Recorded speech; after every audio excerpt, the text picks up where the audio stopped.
స్వజభక్షాలు ఎలా చేసుకోవాలో చూసేద్దాం.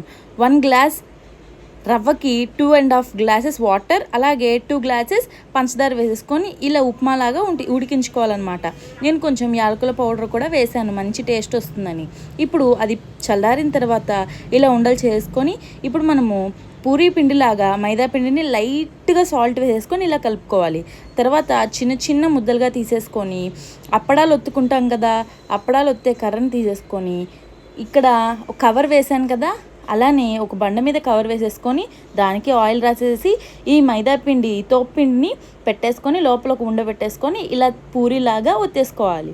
దీన్ని కొంతమంది స్వీట్ పూరీ అంటారు, అలానే స్వజపక్షాలు కూడా అంటారు. మీ ఏరియాలో ఏమంటారో నాకు కమెంట్లో చెప్పేయండి.